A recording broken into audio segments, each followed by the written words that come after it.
Hello friends, welcome to exam prep channel. आपको पता तो है कि यहाँ पे चल रहे हैं आरआरबी एनटीपीसी का संपूर्ण कोर्स और इस कड़ी में ये छठा वीडियो जिसमें हम एक बार फिर से हाजिर हुए हैं जीके का मॉक टेस्ट लेके। चलिए स्टार्ट करते हैं वीडियो को। पहला क्वेश्चन आपके सामने, विजयनगर साम्राज्य के प्रांतों को क्या कहा जाता था? विजयनगर साम्राज्य के प्रांतों को क्या कहा जाता था? नाडु, प्रांत, मंडल या सभा? तो बच्चे इसे क्या कहा जाता था? कॉमेंट करें फटाफट आप लोग। तो विजयनगर की राजधानी कहाँ थी? इसकी राजधानी थी विजयनगर, पेनुकोंडू और चंद्रगिरी। आधुनिक कौन सा जगह है? हम्पी। आधुनिक हम्पी जो है वहीं पे थी विजयनगर, पेनुकोंडू और चंद्रगिरी। तो इसके प्रांत को क्या कहा जाता था? इसके प्रांत को कहते थे मंडल। मंडल कहा जाता था उस समय में। बढ़ते हैं अगले प्रश्न पे। नेक्स्ट क्वेश्चन है, 1538 ईस्वी तक बहमनी राज्य कितने राज्यों में बंट चुका था? 1538 ईस्वी तक बहमनी राज्य कितने राज्यों में बंट चुका था? 3, 4, 5 या 6? कमेंट करें आंसर ए, बी, सी और डी। तो 1538 ईस्वी तक बहमनी राज्य किस किस राज्य में बंट गया था? अहमदनगर, बीजापुर, गोलकोंडा, बेरार और बीदर। इन 5 साम्राज्यों में बंट चुका था क्या? बहमनी साम्राज्य। और यद्यपि एक सुल्तान होता था बहमनी साम्राज्य का, लेकिन वो सेकेंडरी रह गया था। बाकी ये 5 भागों में बंट चुका था साम्राज्य। बढ़ते हैं नेक्स्ट क्वेश्चन पे। बजट क्या है? योजना परिव्यय, वार्षिक वित्तीय विवरण, अनुमानित व्यय या संतुलन पत्र? क्या है बजट? कमेंट करो आप लोग आंसर। तो इसका सही उत्तर होगा, बजट जो है वो एक वार्षिक वित्तीय विवरण है। अनुच्छेद कौन सा? 112 के तहत प्रत्येक वर्ष भारत सरकार क्या करती है? बजट प्रस्तुत करती है, जिसमें कि सरकार के वित्तीय वर्ष के विवरण होते हैं आय और व्यय के। ये अब कब प्रस्तुत किया जाता है? किस तिथि को बजट प्रस्तुत होता है? तो बजट अब प्रस्तुत होता है 1 फरवरी को। 1 फरवरी को बजट प्रस्तुत किया जाता है। बढ़ते हैं अगले प्रश्न पे। नेक्स्ट क्वेश्चन है, अंतर्राष्ट्रीय पुनर्निर्माण एवं विकास बैंक निम्न में से किस प्रकार का ऋण देता है? अल्पकालीन ऋण, दीर्घकालीन ऋण, अल्पकालीन तथा दीर्घकालीन ऋण तथा इनमें से कोई नहीं। बताइए क्या होगा उत्तर? तो अंतर्राष्ट्रीय पुनर्निर्माण एवं विकास बैंक जो है IBRD, international bank for reconstruction and development, वो देता है दीर्घकालीन ऋण। किसे देता है ऋण भाई? तो ये ऋण देता है विकासशील देशों को जिनकी आय कम है, जिनकी नेशनल इनकम कम है, उन्हें ऋण प्रदान करता है आईबीआरडी। बढ़ते हैं नेक्स्ट क्वेश्चन पे। अगला प्रश्न है, निम्नलिखित में से कौन सा संयुक्त राष्ट्र संघ का अंग नहीं है? इसमें से कौन सा संयुक्त राष्ट्र संघ का अंग नहीं है, यूएनओ का अंग नहीं है? अंतर्राष्ट्रीय न्यायालय, सुरक्षा परिषद, महासभा या अंतर्राष्ट्रीय मुद्रा कोष? और सही उत्तर क्या होगा इसका? तो इसका जो सही उत्तर होगा वो होगा अंतर्राष्ट्रीय मुद्रा कोष। ये नहीं है अंग संयुक्त राष्ट्र संघ का, ये एक स्वतंत्र निकाय है। क्या है? स्वतंत्र निकाय है। और इसका काम क्या है? इसका काम है आर्थिक स्थिरता और आर्थिक प्रगति को सुनिश्चित करना, इसका उद्देश्य है। बाकी ये तीनों जो अंतर्राष्ट्रीय न्यायालय, सुरक्षा परिषद और महासभा, ये यूएनओ के अंग हैं, संयुक्त राष्ट्र संघ के। बढ़ते हैं अगले प्रश्न पे। क्वेश्चन है, सुएज नहर के कारण निम्न में से किनके बीच की अधिकतम दूरी कम हो गई है? किनके बीच की दूरी कम हुई है सुएज नहर बनने से? ये बताने हैं आपको। ऑप्शंस हैं यूरोप और पूर्वी एशिया, भूमध्य सागरीय देश और अमेरिका, ऑस्ट्रेलिया और पश्चिमी यूरोप, न्यूजीलैंड और ब्रिटिश आइलैंड। किसकी दूरी कम हुई है? तो पहले जान लेते हैं सुएज नहर है कहाँ।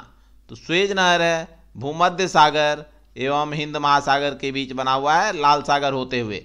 भूमध्य सागर और हिंद महासागर, इंडियन ओशन के बीच बना हुआ है, लाल सागर से होते हुए। इससे दूरी किसके बीच कम हुई है? यूरोप और पूर्वी एशिया के बीच की दूरी काफ़ी कम हो गई है बनने से। ऑप्शन ए है सही उत्तर। और मुंबई और लिवरपूल के बीच की दूरी में लगभग 7200 किलोमीटर की कमी आई है। देखते हैं अगला प्रश्न। क्वेश्चन है, पृथ्वी अपने अक्ष पर घूम रही है तो साथ ही साथ सूर्य के चतुर्दिक परिक्रमण कर रही है।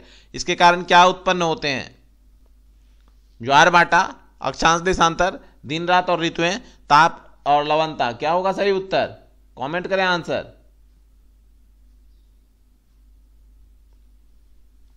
तो इसका जो सही उत्तर हो जाएगा वो होगा क्या? दिन रात और ऋतुएं।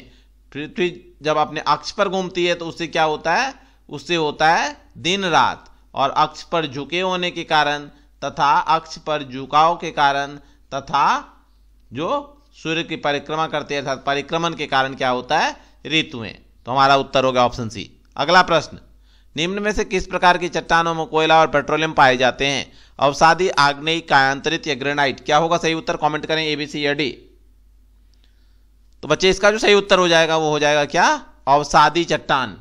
अवसादी चट्टान जो है प्रकृति के कारकों द्वारा निर्मित छोटी छोटी चट्टानें किस स्थान पर जमा हो जाती हैं और बाद में दबाव के कारण या रासायनिक प्रक्रिया के कारण अन्य कारकों द्वारा इनकी परत ठोस अवस्था में परिवर्तित हो जाती है। इन्हें अवसादी चट्टान कहते हैं और इसमें कोयला, पेट्रोलियम, लौह अयस्क, बालू, पत्थर इत्यादि पाए जाते हैं। बढ़ते हैं नेक्स्ट क्वेश्चन पे। देश का पहला सौर पार्क किस राज्य में स्थापित किया गया है? ऑप्शन है गुजरात, कर्नाटक, तमिलनाडु या हरियाणा। तो देश का जो पहला सौर पार्क है, फर्स्ट सोलर पार्क, को स्थापित कहाँ किया गया है? वो स्थापित किया गया है गुजरात में। गुजरात में स्थापित किया गया। कौन सा गांव है? चारंक गांव। चारंक गांव में 2012 ईस्वी में गुजरात में स्थापित किया गया सोलर पार्क, जिसकी क्षमता है लगभग 500 मेगावाट की। और गुजरात जो है वो सबसे ज़्यादा सौर ऊर्जा का उपयोग करता है और प्रोडक्शन भी करता है भारत में। अगला प्रश्न ये रहा, भारत की राष्ट्रीय आय का अनुमान करने वाला अभिकरण कौन सा है? इनमें से कौन सा अभिकरण भारत की राष्ट्रीय आय का अनुमान लगाता है? ऑप्शन से योजना आयोग, आरबीआई, वित्त मंत्रालय या सीएसओ। तो नेशनल इनकम का जो अभिकरण लगाता है, जो अनुमापन करता है, वो संगठन है कौन सा? वो है सीएसओ। सीएसओ का फुल फॉर्म बताएंगे आप लोग? कमेंट करें।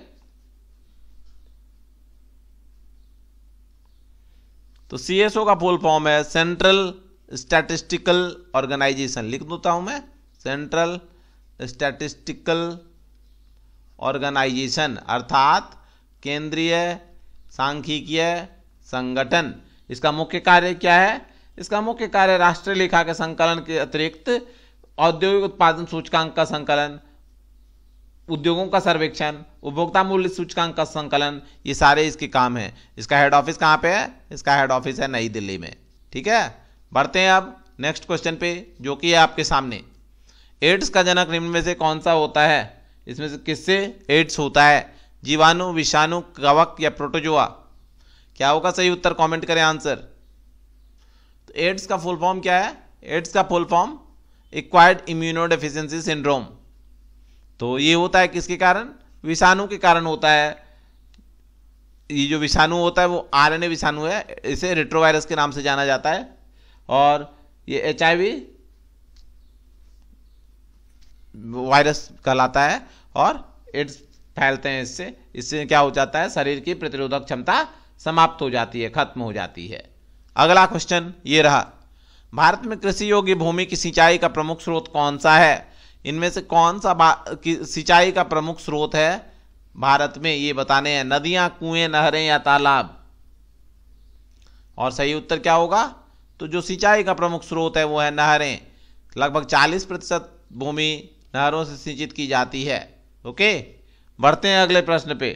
नेक्स्ट क्वेश्चन है, निम्नलिखित में से कौन सी रबी की फसल है? आपको बताना है कि कौन सा रबी का फसल है। इसमें गेहूं, चना, सरसों या उपयुक्त सभी? कमेंट करें आंसर ए, बी, सी और डी। कमेंट कीजिए फटाफट। तो इसका जो सही उत्तर होगा बच्चे वो क्या होगा? वो हो जाएगा ऑप्शन नंबर डी। ये जो सभी की सभी फसलें हैं, गेहूं, चना और सरसों, ये सभी रबी की फसलें हैं। ये फसलें बोई जाती है अक्टूबर नवंबर में और काटी जाती हैं मार्च अप्रैल में। ठीक है, बढ़े आगे। लीजिए नेक्स्ट क्वेश्चन, राउरकेला इस्पात संयंत्र किस देश के सहयोग से स्थापित किया गया था? राउरकेला इस्पात संयंत्र, राउरकेला कहाँ है? ये इस्पात संयंत्र है कहाँ पे, किस राज्य में? कमेंट कीजिए। ये है ओडिशा में स्थित और किस राज्य के सहयोग से बना, स्थापित किया गया? 1955 ईस्वी में स्थापित किया गया था। किस राज्य के सहयोग से? रूस, ब्रिटेन, जर्मनी या फ्रांस? तो इसका सही उत्तर होगा जर्मनी के सहयोग से, पश्चिमी जर्मनी के सहयोग से किया गया था उस समय एस्टैब्लिश्ड। ओके, इसकी जो क्षमता है वो लगभग 10 लाख टन है। अगला प्रश्न ये रहा, रक्त का शोधन निम्न में से कौन करता है? रक्त का प्यूरिफिकेशन कौन करता है? तिल्ली, गुर्दे, अग्न्याशय या यकृत? तो रक्त का जो शोधन करता है वो मुख्य कार्य गुर्दे का, जिसे कि वृक्क के नाम से भी जाना जाता है। किडनी यानी कि ये क्या करता है, रक्त के प्लाज्मा को छानकर शुद्ध बनाता है, तो इसमें से अनावश्यक और अनुपयोगी पदार्थों को जल की कुछ मात्रा के साथ मूत्र के रूप में शरीर से बाहर निकालता है। बढ़ते हैं अगले प्रश्न पे, जो कि है आपके सामने। मूल्य वृद्धि के क्या परिणाम होते हैं? निवेश पर प्रतिकूल प्रभाव पड़ता है, असमताओं में बढ़ोतरी होती है, भुगतान से इस पर विपरीत प्रभाव पड़ता है, या उपरोक्त सभी। क्या होता है मूल्य वृद्धि के विपरीत परिणाम? तो ये होते हैं ये सभी के सभी। निवेश पर भी प्रतिकूल प्रभाव पड़ता है, असमता भी बढ़ती है, और भुगतान से इस पर भी विपरीत प्रभाव पड़ता है। अगला क्वेश्चन ये रहा, वैधानिक दृष्टि से मृत्युदंड को क्षमा कौन कर सकता है?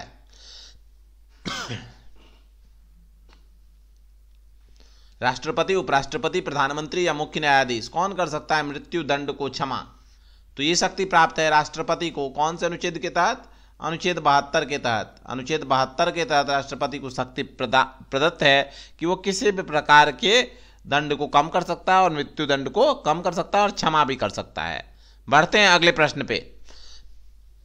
नेक्स्ट क्वेश्चन है, G15 क्या है? विकसित राष्ट्रों का समूह, अविकसित राष्ट्रों का समूह, तटस्थ राष्ट्रों का समूह, या फिर विकासशील राष्ट्रों का समूह? ये बताने हैं आपको G15। तो G15 है क्या? विकासशील राष्ट्रों का समूह। इसका मुख्यालय कहां है?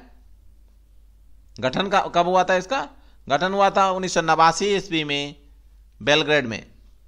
बेलग्रेड में इसका गठन हुआ था 1989 में। बेलग्रेड में क्या हुआ था? गठन हुआ था G15 का। इसका उद्देश्य विश्व के अग्रणी विकासशील देशों के बीच सहयोग की भावना को बढ़ाना। सॉरी। अगला प्रश्न आपके सामने, निम्नलिखित में से किस स्थान को अरब सागर की रानी कहा जाता है? किस स्थान को अरब सागर की रानी के नाम से जाना जाता है? गोवा, मुंबई, अहमदाबाद या कोचीन? क्या होगा सही उत्तर? तो जिस स्थान को अरब सागर की रानी, क्वीन ऑफ अरेबियन सी के नाम से जाना जाता है, वो है कोचीन। कोचीन कहां पे है? कोचीन है केरल में, और ये एक प्राकृतिक बंदरगाह है। क्या है? प्राकृतिक बंदरगाह। ठीक है, चले बढ़ते हैं अब नेक्स्ट क्वेश्चन पे। अगला प्रश्न है, सत्यशोधक समाज के संस्थापक कौन थे? कमेंट करें आंसर A, B, C और D। दयानंद सरस्वती, M.G. रानडे, ज्योतिबा फुले और राजा राम मोहन रॉय। कौन थे सत्यशोधक समाज के संस्थापक? तो ये थे ज्योतिबा फुले। ज्योतिबा फुले ने 1873 ईस्वी में सत्यशोधक समाज की स्थापना की थी। कहां पे? पुणे में। ओके, अगला प्रश्न ये रहा, बिरजू महाराज निम्न में से किससे संबंधित हैं? कथकली, कथक, कुचिपुड़ी या भरतनाट्यम? क्या होगा सही उत्तर? A, B, C और D। बिरजू महाराज का संबंध किससे है इनमें से? तो बिरजू महाराज संबंधित है कथक से। किससे हैं संबंधित? कथक से। इनका वास्तविक नाम जो है वो है बृजमोहन मिश्र। क्या है? बृजमोहन मिश्रा। ठीक है, चलिए देखते हैं अगला प्रश्न। नेक्स्ट क्वेश्चन है, सरस्वती सम्मान किस क्षेत्र में प्रदान किया जाता है? सरस्वती सम्मान किस क्षेत्र में दिया जाता है? साहित्य, फिल्म, संगीत या खेल? तो सरस्वती सम्मान, सरस्वती विद्या की देवी, दिया जाता है किस क्षेत्र में? साहित्य के क्षेत्र में। जितने भी भाषाएं हमारे 8वीं अनुसूची में, अर्थात कितनी भाषाएं हैं?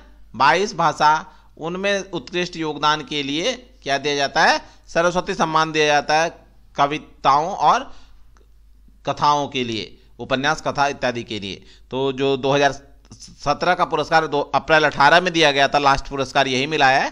तो ये दिया गया था किसे? शीतांशु यशश्चंद्र को। शीतांशु यशश्चंद्र को ये पुरस्कार दिया गया था 2017 का 18 में, गुजराती लेखक। ओके, बढ़ते हैं अगले प्रश्न पे। नेक्स्ट क्वेश्चन, खाद्य एवं कृषि संगठन का मुख्यालय कहां है? Food and agricultural organization, FAO, FAO का मुख्यालय बताना है आपको। ऑप्शन है रोम, पेरिस, जिनेवा या न्यूयॉर्क? क्या होगा सही उत्तर? तो FAO का मुख्यालय स्थित है कहां पे? रोम में। कहां है बच्चे? रोम में। रोम कहां की राजधानी है? इटली की। बढ़े अगले प्रश्न पे। अब लीजिए नेक्स्ट क्वेश्चन, निम्न में से कौन संसद का सदस्य न होते हुए भी संसद की कार्यवाही में भाग ले सकता है? मुख्य न्यायाधीश, महालेखा परीक्षक, महान्यायवादी या फिर उपर्युक्त सभी? क्या होगा सही उत्तर? संसद का सदस्य न होते हुए भी संसद की कार्यवाही में भाग ले सकता है, वो है महान्यायवादी। कौन सा अनुच्छेद? अनुच्छेद 76 के तहत महान्यायवादी की नियुक्ति होती है और वो क्या होता है, संसद के किसी भी सदन के कार्यवाही में भाग ले सकता है, लेकिन वोट देने का उसे अधिकार नहीं है, वोट नहीं दे सकता। ओके, बढ़ते हैं अगले प्रश्न पे। अब नेक्स्ट क्वेश्चन है, संसद को संविधान में संशोधन की शक्ति किस अनुच्छेद के तहत प्राप्त है? कौन से अनुच्छेद के तहत संसद को संविधान में संशोधन की शक्ति दी गई है? ऑप्शन से 13, 32, 352 या 368। क्या होगा सही उत्तर? कमेंट कर दीजिए फटाफट से। तो इसका सही उत्तर हो जाएगा ऑप्शन नंबर डी, 368। अनुच्छेद 368 के तहत भारतीय संविधान में संशोधन की शक्ति किसे प्राप्त है? संसद को प्राप्त है। और ये संशोधन कितने प्रकार से हो सकते हैं? कितने प्रकार से हो सकते हैं? कमेंट करके बताएं। तो संशोधन 3 प्रकार से हो सकते हैं। डिटेल में बात करेंगे आने वाले वीडियोज में, जब मैं टॉपिक पर वीडियो स्टार्ट करने वाला हूं तो उसमें हम लोग डिटेल में बात करेंगे कैसे कैसे कौन से संशोधन होते हैं। ठीक है, तो ये थे आज के टेस्ट। आपके कितने मार्क्स आए कमेंट करके जरूर बताएं। वीडियो अच्छा लगा तो लाइक करें, लाइक करने के बाद शेयर करें और चैनल को सब्सक्राइब कर लें, क्योंकि यहाँ पे आपको डेली बेसिस पे मिल रही है आरआरबी एनटीपीसी स्पेसिफिक वीडियो। धन्यवाद दोस्तों, मिलते हैं अगले वीडियो में बहुत जल्द। धन्यवाद।